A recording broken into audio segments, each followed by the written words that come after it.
Welcome back to the Real Estate Huddle, where we've got a special guest today. Amy Kusek has joined us, one of our awesome clients who just sold her home. We're going to talk about that in a second, but first I want to just set the stage for you. We have had a crazy pandemic market that you all remember, where homes were selling like left and right. We had many offers, multiple offers on these homes, sometimes 20, 30 offers, craziness. And then we had the last 4 years, and that did not happen very often. And these last 4 years have been a completely different story of a flat market, kind of, just basically struggling with affordability and higher interest rates. And we have not seen that same activity in most cases. However, there is a shining example here, and we're going to talk about Amy's place that just sold, and an incredible situation that happened there where we sold her family's place on 7110 South Franklin Way. And so let's talk a little bit about that, as far as Chad was heavily involved as our listing agent on that process. Do you want to talk a little bit about the activity and what we saw happen there? Yeah, I'll start by just giving a headline, because I think we're trying to, shock and awe, and then you could talk about the neighborhood, the home itself, your family, etc.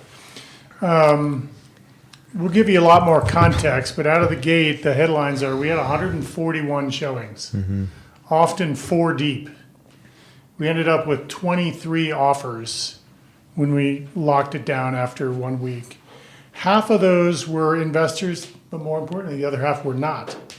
And then in the end, we sold it for 55 over asking.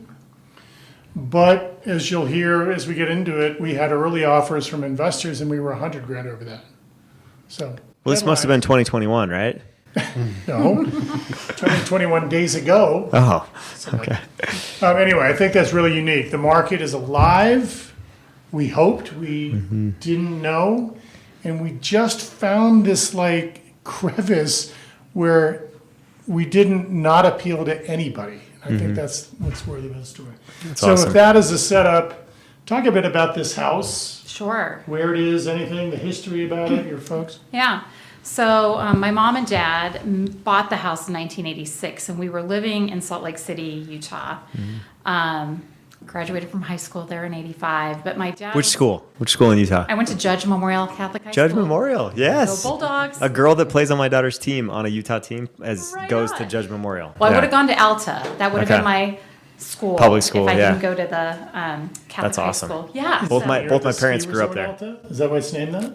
It's not far from... Alta just yeah. means high, right? Yeah. Yeah. So I grew up in Sandy and Draper, and That's awesome. And my dad was hit by a drunk driver in 1983 while he was on business in California. He was in a coma for 3.5 months, and his boss was killed.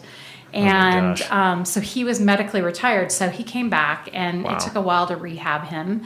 But he got back, and he's paralyzed on the right side of his body. But what happened during the time in Salt Lake City is they were like, we want to be closer to home. So home for us is Nebraska. So this was like halfway closer. So they moved here and bought that house in 86. And part of it was a ranch. My dad always had this vision. As I get older, I want a ranch home. And so that's part of why they thought they were going to live there forever. Yeah. And they did for a long time. My dad's very handy. And so he fixed up a lot of the stuff. But that was really their last place they wanted to live, and it was going to be their investment. And it's where they put a lot of their effort and their money into. Okay. Wow. So to orient it, this is in now Centennial. Might have been Littleton when you bought it. It so was it's right Littleton. by Arapahoe High School. Yep. Great little community called South Glen. Yep. The shops at South Glen is the mall right there. Yep. Very nicely located. Everything was built in the 70s. You teed up, your dad said this to me, once upon a time, he would have done all of this himself. Well, that time has passed. So you even came in, we looked at the kind of things we could do to get it ready to sell, and we gave a lot of thought to that. Do you remember anything that we looked at when we were in there? Yeah. We were talking about just improving cosmetics, and going with paint tones that were really in right now, which a lot of those off-whites and warmer cream colors are really in. changing out some countertops potentially to help boost the interest, and some flooring potentially. Doing some of that stuff that we felt like you could get a return on. But it would take work, and it would take an investment, and capital to be able to do that. So Yeah, I think worth noting, pretty early, right after that, we brought a structural engineer. We could feel a little settling. yeah, So we did have to deal with that. We dealt out, that was, gosh, I'm trying to orient myself. I think that was in December. yeah, Yeah, I Right think so. before Christmas, we had that done. yeah, But in the end, the conversation we had with your dad is, I was personally less confident that we could put X in and get 2X out, because there's so much more. And I want to make that sound overly negative, but we hadn't really touched this house in 40 years. Right, and I think part of, for me, it's like my dad really wanted to make the most amount of money out of this house. But I'm an only child, and he doesn't have the ability to be able to manage all of that. So it would fall to That's to true. me. Now Yeah. I remember what we talked about. So I was like, Who's do gonna I do it? want to be the contractor doing all of this, trying to work and take care of to my elderly parents as an only child? And that's where it ultimately came down to talking to my dad about, is this worth it? Because we could put all this time and money into it, and we don't even know if that's going to help people want to buy it, if we're going to get the return on investment from it. It's kind of what we talked about. Well, that makes more sense, because like, little history, Amy and her husband, and we're all friends, and I know her husband would have had to bear a bunch of True statement. I asked him, hey, I think and he's I've not never- handy. yeah, I remember taking his I can relate to that. No, I'm really not that interested in that. yep, Anyway, that's where we were. So here we are with this house in a great part of town, built like a tank. It's Yes. a ranch layout. Yeah, it was a 73 build. 71? 71? I think? Yes, I can't even remember. The whole So, neighborhood around there. Yeah, early 70s vintage home. You guys had owned it since 86, but it was pretty 70s inside, right? It had For a lot of sure. the creature, it was a great home, great location, but very dated. And to Chad's point is like how much, like, that concept in the 70s compared to anything you see on the market today, or even the ones that have been remodeled and renovated in the area. There was We a had lot some of, of those comps. You looked yeah, at some of those there was comps. a lot of money put into those homes, and that's a big undertaking to go do. It is. So I remember we had a practical conversation, like we could do our very best to, put some ads, I wanted to say lipstick on the pig. That's a bad analogy. But we could do the work, and the likelihood that that would match with a potential buyer's desire. And this is before I haven't even talked about investors. We just thought that was very unlikely. Yeah, there was a dark wood paneling in the walls. So yeah, you could paint them could and brighten paint it it. We up, talked about but it. would somebody just want to rip that out? Right. So that's So that's where we were. Oh. So here we are, and we still have tons of work to do, because it is full.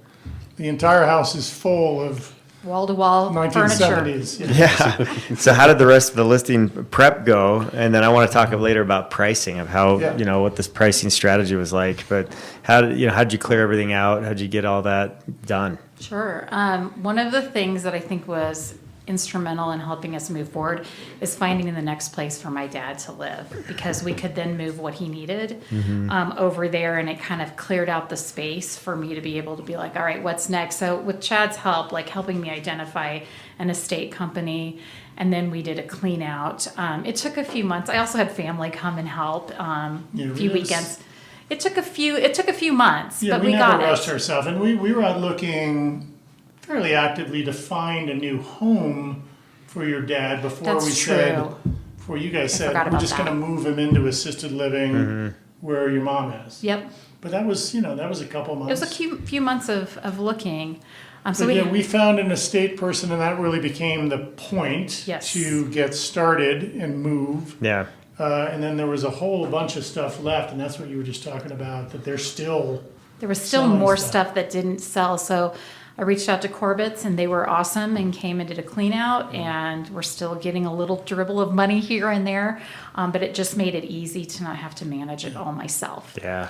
That's So I great. think that's kind of the next phase. The next phase is we're ready, we're emptying it out, getting there. In the interim, we put a sign up in the window, and we started getting calls.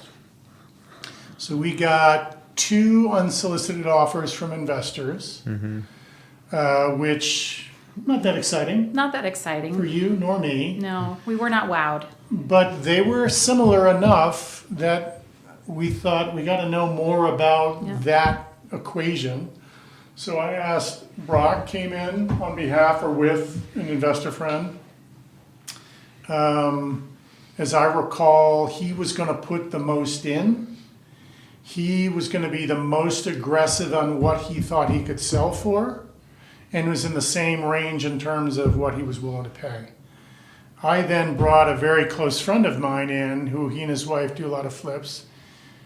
Gave him a little bit of background, but mostly just had him talk out loud and listen. And what we ended up with is very similar, what they'd be willing to price, very similar in what they thought it would need to go in, where they thought they could be, and then the delta becomes, this is what they need to make. Yeah. So that's what I think we rallied around. And God bless the investor community. They need to do what they need to do, but we don't care as much about their margins. So the pricing that we got through, and a lot of conversations, pretty candid conversations. And I will say this, that friend of mine said, I think that's a pretty good offer, one of those. Yeah. Says, I really think you should take that. Yeah.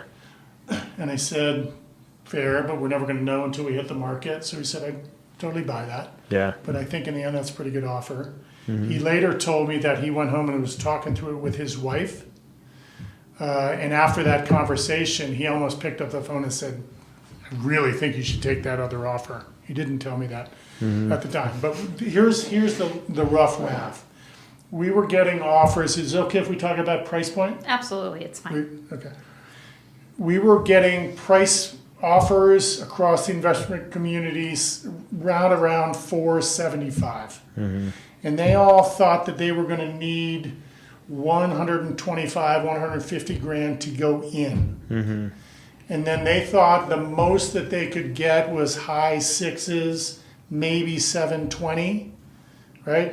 Aggressive with their margin. That was kind of the equation. So as we looked at it, we looked at comps, and we knew what some of the comps of the same layout had done. We said, we know what needs to go in. We can be very transparent and clear with potential buyers of that. We also agree on what the top bound is. So let's back into price and in essence just take away the margin of an investor. So we listed at 425, 525. 525, yep. 524.9, 525. So we went on that. We went live on a Monday. We went live on, are you talking Did Friday? we go live on a Friday? Yeah, we went live on a Friday, but we started, you did the promotion, I think that Coming Monday, soon? Tuesday. Yeah, I'm Coming sorry, we soon, went that's coming right. soon. So Yep. I know what I meant to say. So Built up a lot of traction. Yeah, I remember I got a lot of phone calls. Right, Chad so got a lot we- of phone calls we that went week. Coming soon on Yeah. Monday.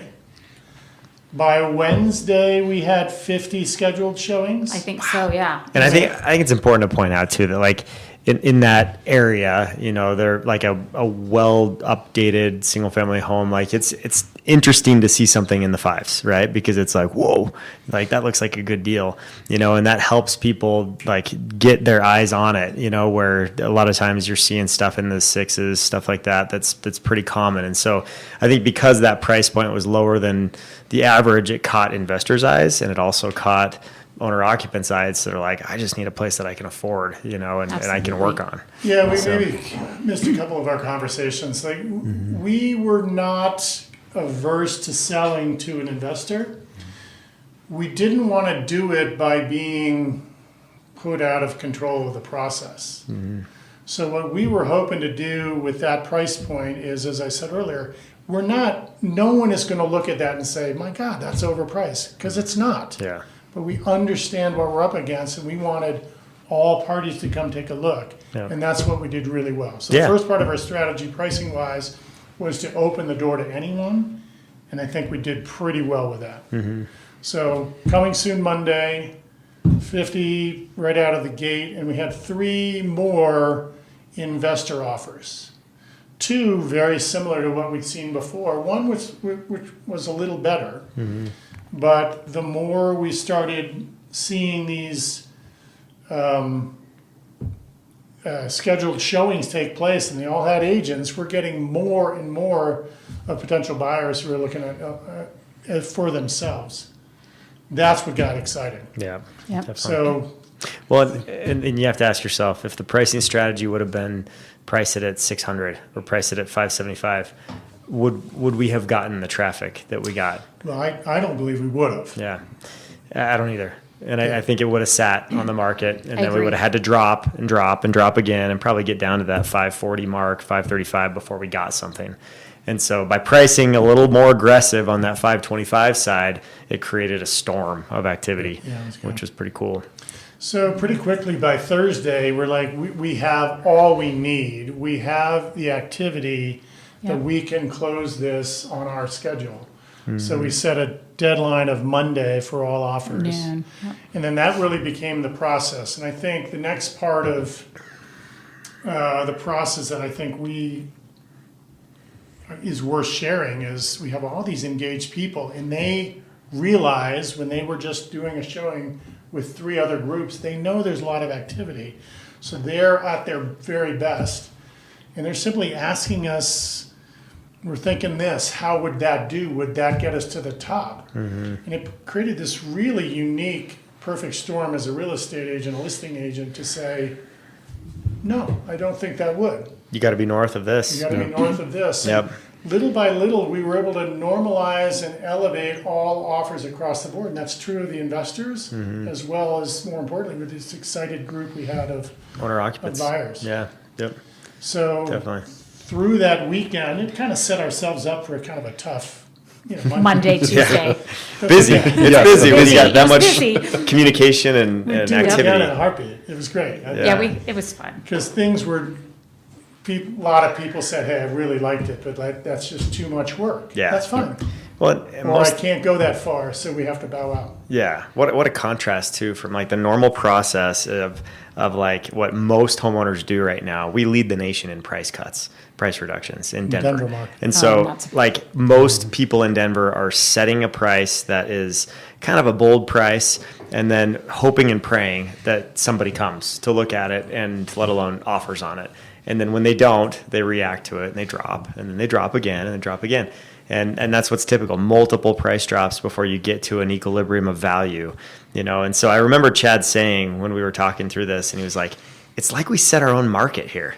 Like we really- created a yes. market, which was kind of cool. Well, again, So- but that's the way we were talking to ourselves. Yes. Because there's a lot of skepticism from the investors that we knew that we were going to find that buyer. We had an interested neighbor, and we nurtured that. Yeah, we did. And eventually they said that's a little too rich for our blood, just the amount of work. But if we were going to make this work, we had to engage those. So this notion of creating our own marketplace, Yep.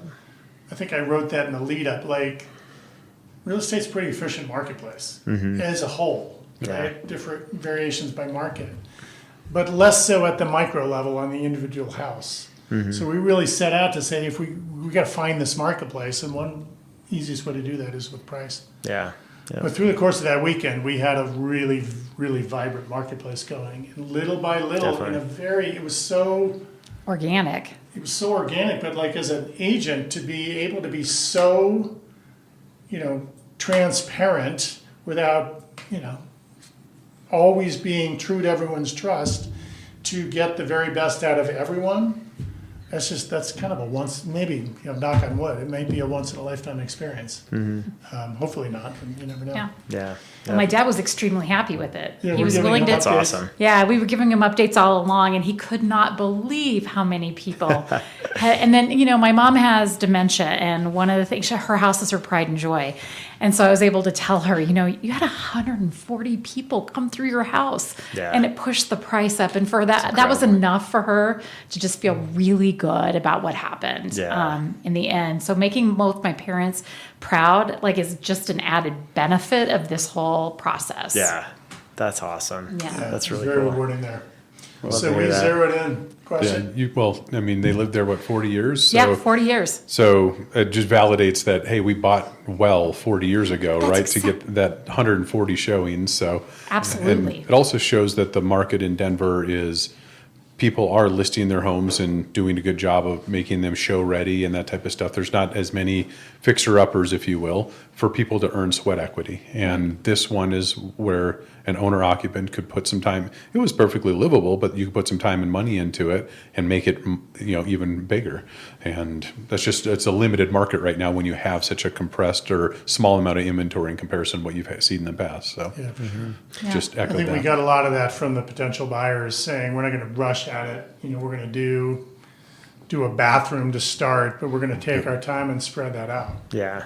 Well, and you think about it too, like how important is affordability in this market? Like that was the big glowing message that I got from this is like, there were that many people that just want to jump on something that they can get for less and they're willing to do work, but the affordability trumped the amount of work and hassle that they would have to go through.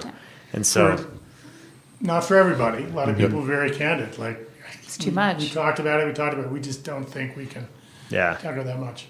But having how many offers? 23 out of 141. It's pretty impressive. That's a lot of people that move forward with an offer, that were willing to do that. So 23 offers, and of those 13 were non-investors. So again, I'm really not trying to diss on the investor, but we have to pay their return by margin. selling to them. Yeah. So we're pretty happy to have that. And then through the course of that weekend, we were able to get everyone up to a very similar price point. I think maybe the most rewarding is when you have a home that's 50 years old, and we haven't put that much into it in 40 years, waiting on what comes out of the inspection was something. We didn't know. Yeah, we didn't know. Magic 8-ball. And when the first offer essentially waived their inspection objection, save termination, they could always terminate, we were able to get everyone on that page. And I think that's probably the most important variable we found. Normally, price is always number one. Quality of money is usually up there. In the grand scheme of things, that really didn't register, whether there was a 20% down or cash or Finance. less down, was just less important to us here than it normally would be. yeah, And in the end, one of the winning agent was willing to take less themselves that I could not share with anyone, but that changed the dynamic and it made it very hard for anyone to compete with that. And that was ultimately the win. Yeah.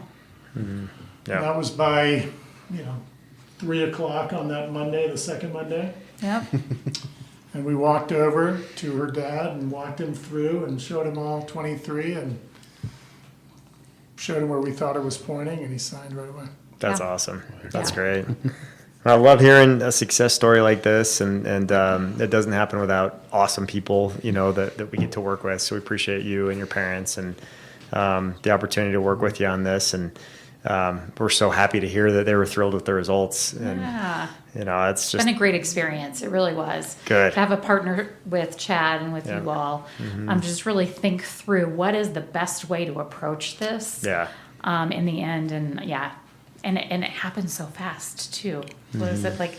We were closed within a few weeks of It's- that offer. It's Yeah. hard not to be a little proud. I think we did so many things right. But we didn't do anything wrong, is maybe the better way to say it. We didn't close the door to anyone, and then we didn't know how wide open it would swing. But all we were looking for is two, right? All we're ever looking for is two people, and if you can get that to compete, and what we got was just so much more than that. yeah, I think I wrote in, preparing for this, friends are one thing. Friends, people think different things. I love working with friends because it shows a level of trust. And I think, I care probably more about friends just from the history. I think I put my best foot forward. I think that's true with everyone I work with. But I love the opportunity to work with friends. And then we had worked on the cabin they had up in Bailey last summer. So I think there was pretty good trust already between your dad. Yeah, my dad was Yes. happy with that. So he trusted Chad's judgment on this and recommendations.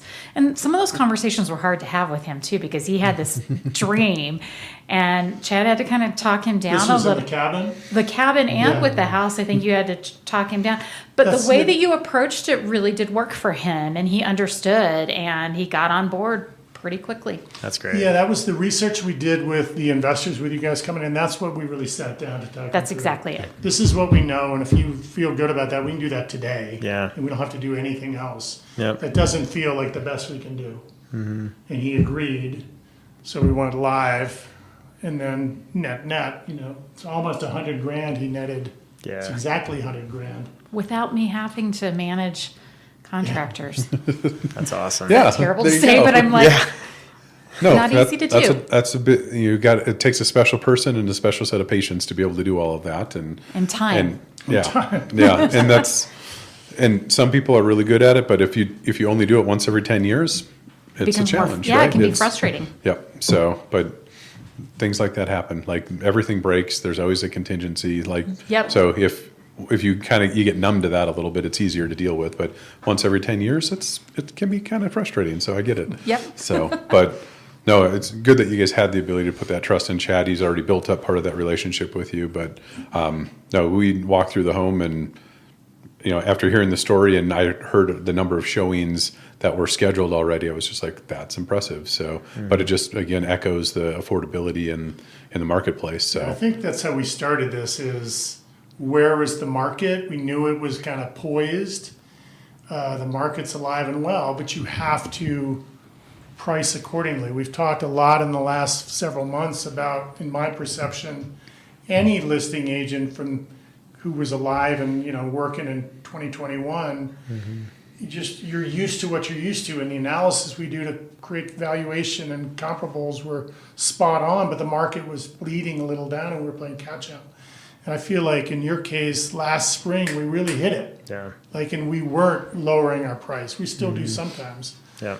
But pricing, we just put it at a place where no one could look at that and say, I have a problem with that price. Well, here's the thing, right? The what created that frenzy back in 2021, 2022 spring was shortage of supply and everybody gobbling up that supply and too many buyers for that supply. Well, if you want to create a market right now, you put a price point that there's nobody else is competing with right now. That's the best thing on the market. And when there's only one of those and a lot of people that are looking for that one thing, it's going to go up, and you have to trust it though. It's scary sometimes. That was a for little sellers. hard. Yeah. That part of it, I remember being like, God, are we doing the right thing? Yeah. But market worked. Yeah. It showed it. Yeah, and I'm not convinced we couldn't apply a very similar strategy. What Landon's saying is you have to change the game.